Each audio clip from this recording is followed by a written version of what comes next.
Shamaa kabajamtootaa fi jaallatamtoota maatii Adaanuu YouTube kan taatan hundi keessanuu yoyyaa harka fuune isiniin jecha kabajamtootaa fi jaallatamtoota ta'e jechuudha.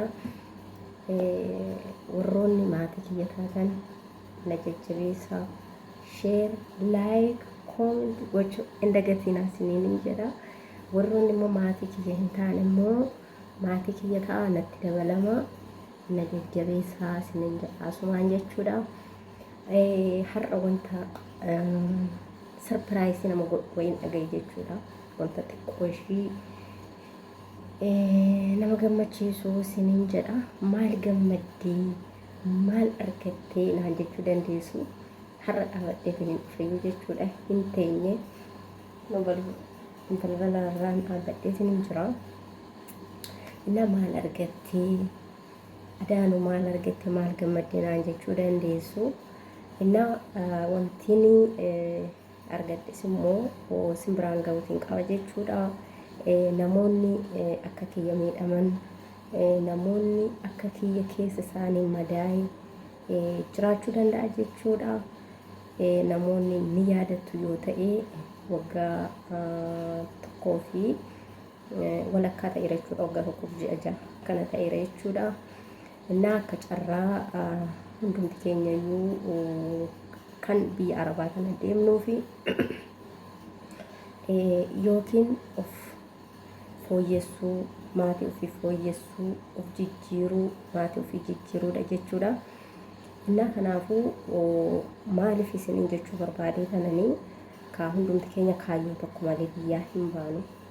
Kaayyoon qabattee biyyaa baay'atu jira. Kaayyoo qabattanii biyyaa baatantu jira jechuudha. Inna akkuma nama tokko jechuudha. Ani amma waggaa lamaa fi kan waggaa lamaa fi 5 ta'a jechuudha. Dubaay irraa gara biyyaatti deebi'ee taniin ture. Dubaay irraa osoo hin taane Beerut irraa gara biyyaatti jechuudha. Inna yeroo sanaaf yeroon biyya seene lafa wayii bitee mana ijaareetiin jechuudha. Lafa biteen dhufe asuma taa'eetiin irratti ijaaree akka carraa ta'ee manni suni inna akka carraa ta'ee jechuudha.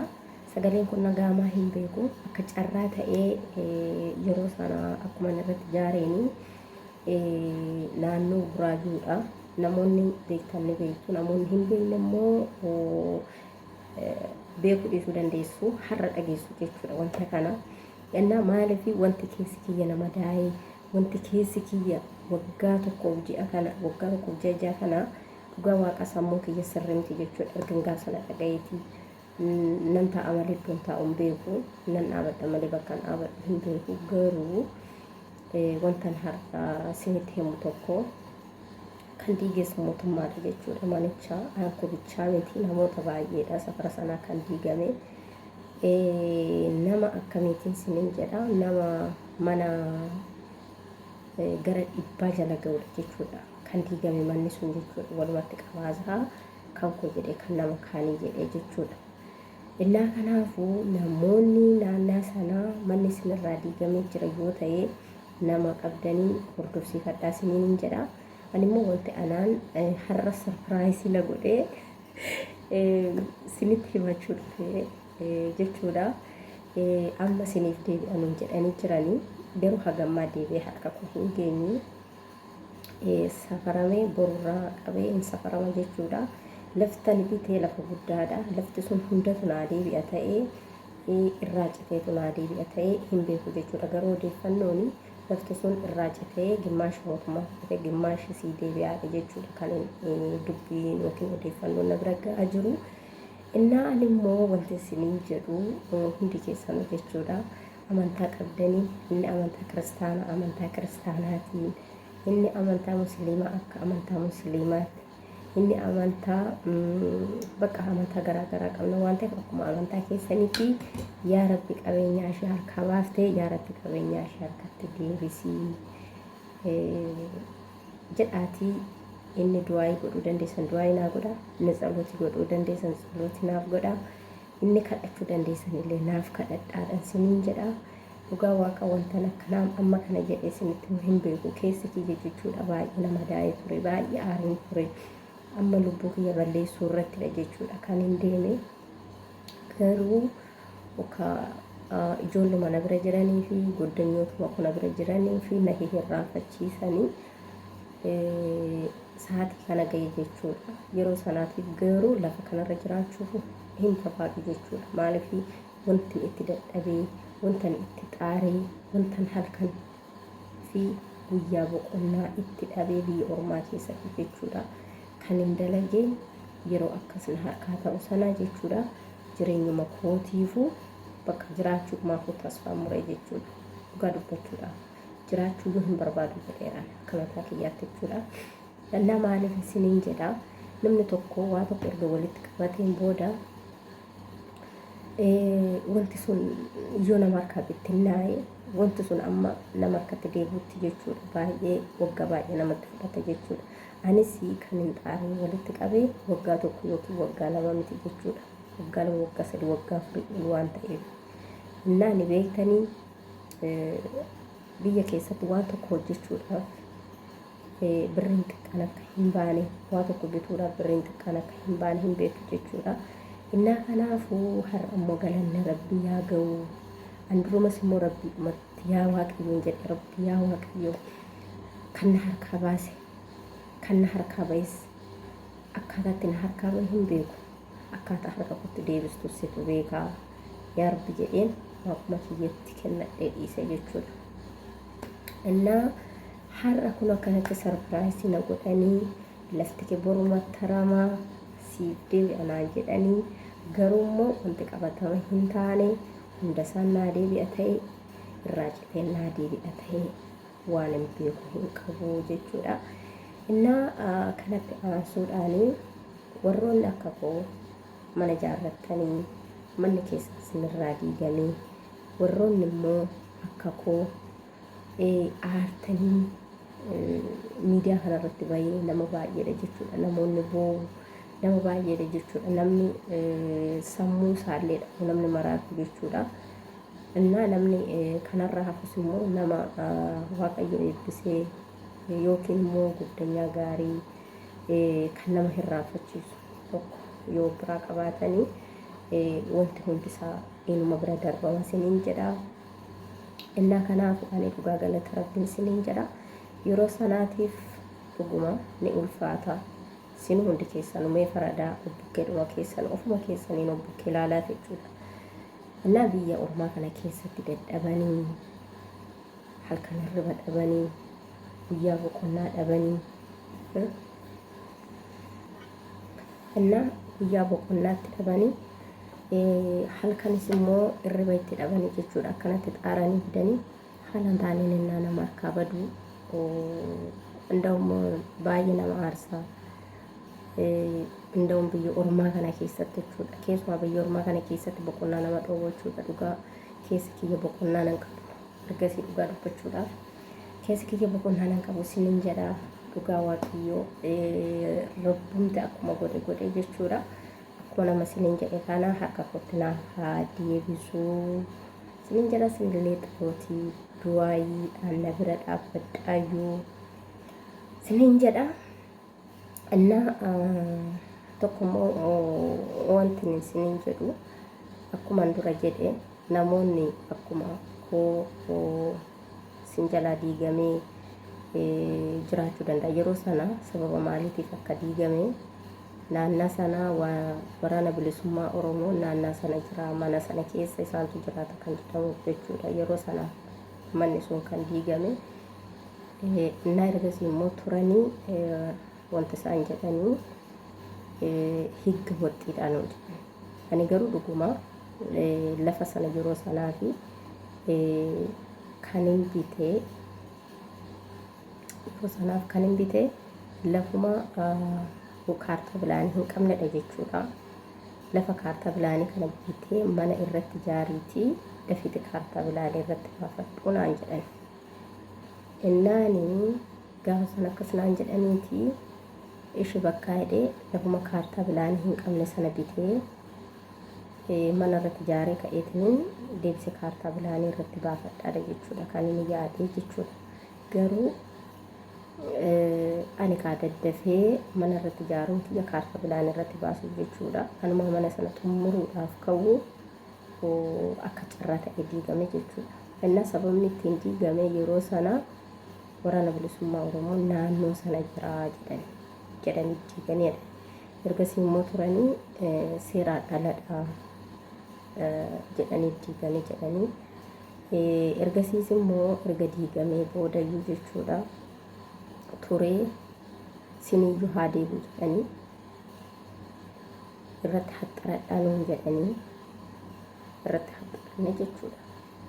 Erga irratti haxxaranneen booda namoonni naannaa sanaa akkuma kootii jalaa diigame isaan deebisanii mana irratti ijaaranii naannaa sana jiraatu waan ta'eef wanta keessa jiraatan hin qabanii jechuudha. Sharaa waxxaratanii anillee biyya kana keessa hin jiraadha isaan sharaa waxxaratanii naannaadhuma sana jiraachaa turan jechuudha. Innaa deebisanii immoo lafa keessanitti kallaladhaan hin jennaan lafa sanatti kallallee jechuudha. Yeroo sanaaf jechuudha.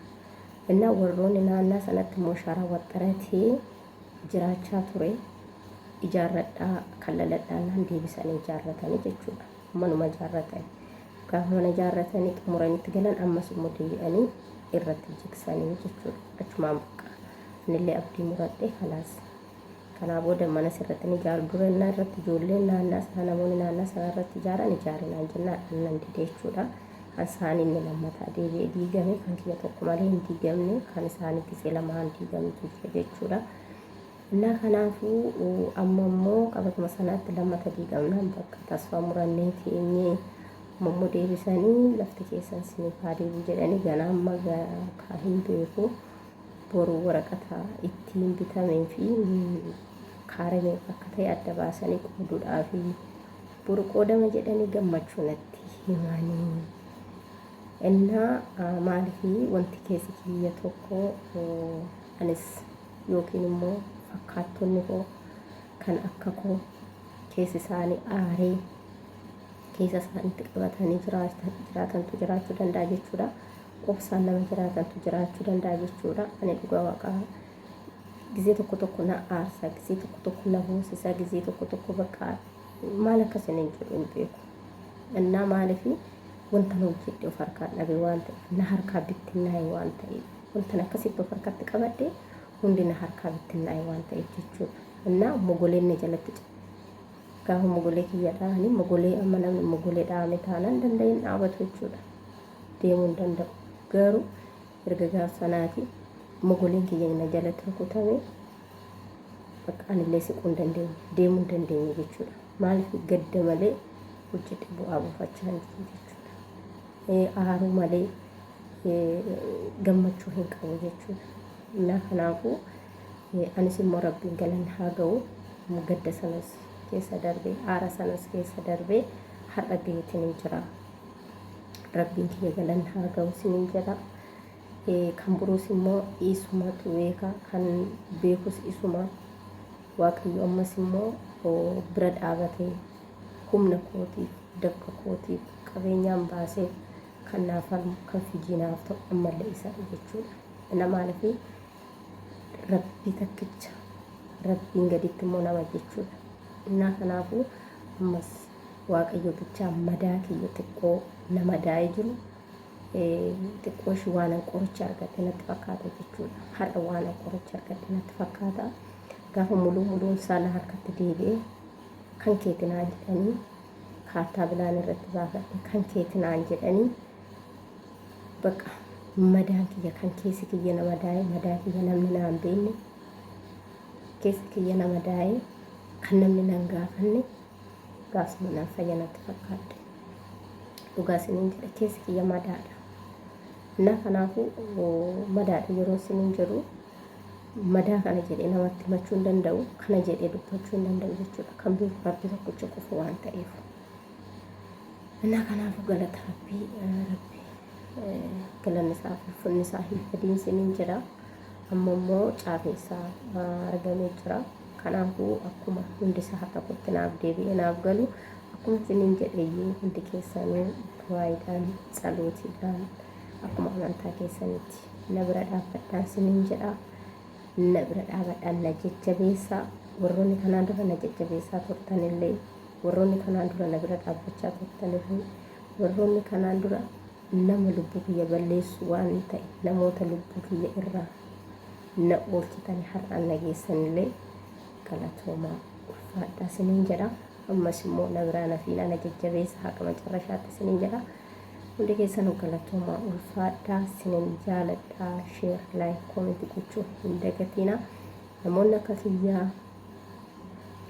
kiyyaa tasfaa murtanii jirtu yoo ta'e tasfaa hin murinaa, guyyaa eeggata malee ni deebi'a jechuudha.